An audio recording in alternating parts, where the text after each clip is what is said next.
각종 현안들을 놓고 여야가 강하게 맞서면서 국회가 파행을 거듭했죠. 자유한국당이 어제 3월 임시국회 소집 요구서를 제출하면서 일단 정상화 수순에 들어갔습니다. 이에 따라 2달 넘게 멈춰있던 국회는 오는 7일부터 다시 가동됩니다. 그리고 앞서 전해드린 대로 중국과 일본, 러시아에 파견되는 대사가 한꺼번에 교체됩니다. 내정된 2명은 청와대 출신이어서 야당을 비롯한 정치권에서는 비판의 목소리도 나옵니다. 최영일 시사평론가와 좀 더 자세하게 짚어보겠습니다. 안녕하십니까? 안녕하세요. 네, 어제 여야 3당의 원내대표 회동 때만 해도 접점을 찾지 못하지 않았습니까? 맞습니다. 그런데 갑자기 자유한국당이 임시국회를 하자 이렇게 제안을 했습니다. 맞습니다. 어제 원내대표들이 모인 자리에서는요. 3당 원내교섭단체만 있는 당들이 모였었죠. 파행으로 끝났습니다.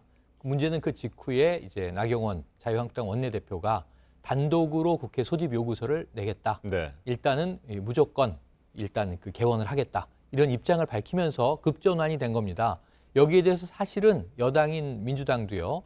홍영표 원내대표가 즉각적으로 결단을 환영한다 이렇게 했어요. 왜 갑자기 입장을 바꿨을까요? 그러니까 지금 전반적인 해석은 아무래도 이 원외 투쟁이라고 하는 것이 국민 여론의 지지를 받지 못하다 보니까 그리고 이제 지난달 말로 전당대회가 끝나지 않았습니까? 황교안 대표 체제가 세워졌는데 계속 원외 장외 투쟁을 하는 것은 부담이 있는 것으로 보여지고요. 그리고 국민 여론에 따라서 일단 원내로 복귀는 하지만 문제는 원활하게 국회가 돌아갈 것 같지는 않습니다. 다만 원내 투쟁으로 이 입장을 좀 선회했다. 왜냐하면 지금 정부 여당이 진행하고 있는 정책에 모두 다 반대 입장을 내놓고 입법 투쟁을 하겠다는 거거든요. 그렇게 보면 지금 산적해 있는 홍영표 원내대표가 어제 주장했던 민생개혁 법안이 자유한국당의 협치로 처리되기는 쉽지 않은 전망입니다. 네, 그래서 3월 7일에 일단 임시국회가 열리게 되는 겁니다. 자, 그런데 손혜원 청문회, 김태우 국정조사, 맞습니다. 여야가 여전히 입장차를 크게 달리하고 있는 부분에 대해서 고민이 많습니다. 지금 국회 윤리위에 5.18 망언 자유한국당이 이제 3명 의원을 포함해서 손혜원, 서영교 또 여권 의원들 모두 다 일괄적으로 처리가 상정돼 있지 않습니까? 그래서 국회 윤리위의 가동을 잘 지켜봐야 되는데요. 말씀하신 대로 자유한국당이 지금 가장 강력하게 주장했던 40여일간의 공전의 이유는 이 김태우 수사관에 대한 국정조사 요구가 있고요. 손혜원 의원도 국정조사 하자라고 주장을 하다가 지금 좀 톤다운이 돼서 우선은 문체관광위에서 청문회를 열자라고 하는 입장으로 바뀌어 있는데 여당도 이것은 일부 수용이에요.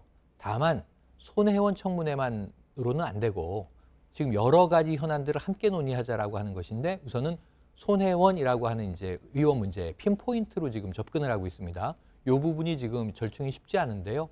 오늘 내일 여당이 대승적으로 받아들이게 될 것인지 이 본회의 내일 모레 이제 성사 여부가 달려 있는 것으로 보여집니다. 네, 환경부 블랙리스트 의혹 이것도 큰 쟁점이지 않습니까? 맞습니다. 지금 김은경 전 장관 관련해서 출국 금지돼 있고요. 수사가 들어가 있는 상황인데 문제는 지금 이 대부분의 현안이 검찰이 다 조사하고 있는 사안들이에요. 그래서 어찌 보면 일반적으로 이제 역대 정권의 모든 이제 정부 입장은 검찰 수사가 들어가 있는 사안은 검찰 수사 결과 발표를 보고 미진한 경우에 국회에서 청문회를 열든가 국정조사를 하든가 혹은 특검으로 가든가 이런 수순인데 여기에 대해서 모두 다 검찰 수사 중인 현안에 대해서 국회에서 다루자는 것이 이제 자유한국당의 입장인 만큼 절충은 쉽지 않아 보입니다. 네, 한국유치원 총연합회가 유치원 3법을 반대하면서 하루 동안 개학을 연기했다가 결국에는 처리하지 않았습니까? 바로 이 유치원 3법 문제 그리고 탄력 근로제 문제 지금 국회가 해결해야 할 여러 가지 현안들이 굉장히 많지 않습니까? 맞습니다. 현재 말씀하신 것처럼 그렇게 여야의 이해가 상충되는 부분들이 많기 때문에 임시국회가 시작된다고 하더라도 순탄치 않을 것으로 보이는데 어떻습니까? 지금 이 원내 투쟁이라고 아까 표현을 제가 말씀드렸는데요. 아마 자유한국당은 이 개원은 유지하면서 왜냐하면 1, 2월 너무 놀았습니다. 지금 심지어는 세금 도둑이냐 하는 이야기가 또 나오고 있습니다. 그러니까 지금 지난 연말부터 아무것도 하지 않았는데 마침 개학과 동시에 개원 연기가 된 지금 파장이 며칠 갔죠. 어제 철회가 되긴 했습니다만 그러다 보니까 이 사립유치원 3법이 왜 아직도 통과되지 않고 있느냐. 자유한국당은 지금 대화로 풀어라라고 정부를 압박하고 있었고 정부 입장에서는 한유총을 이제 압박하고 있었습니다. 그러니까 오늘 이제 일단은 설립 허가 취소는 진행되는 상황이죠.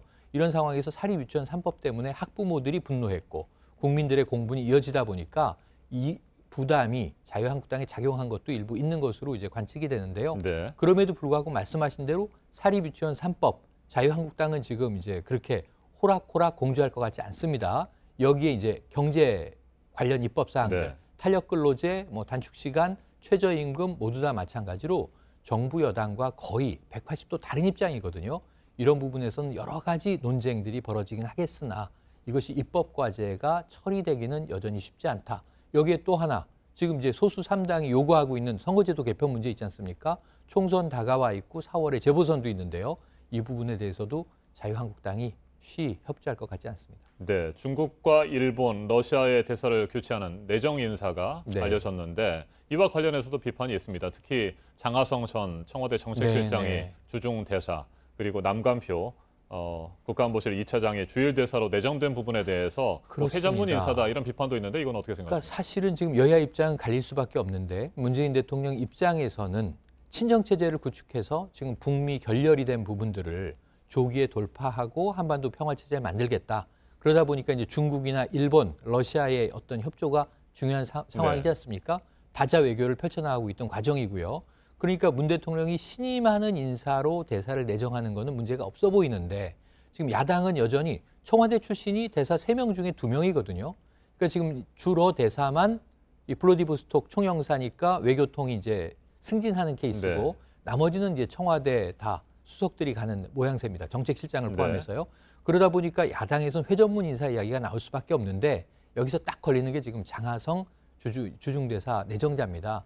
지금 전임자인 노영민 현 청와대 이 비서실장 사실은 이제 이 불러 들어온 상황이고 공석이었는데 여기에 중국 전문가도 아니고 그리고 또 외교 전문가도 아니고 네. 어찌 보면 이제 경제 사령탑을 맡았던 그것도 좀 이제 여러 가지 불미스러운 상황으로 경질성 이제 퇴진을 한 상황인데 여기에 대해서 이제 다시 굉장히 중요한 이제 외교 전진 배치를 하다 보니까 부적절한 인사니냐라는 논란을 청와대가 어떻게 피해갈 건지가 관전 포인트가 되겠습니다. 알겠습니다. 여기까지 듣겠습니다. 최영일 평론가님 말씀 잘 들었습니다. 고맙습니다.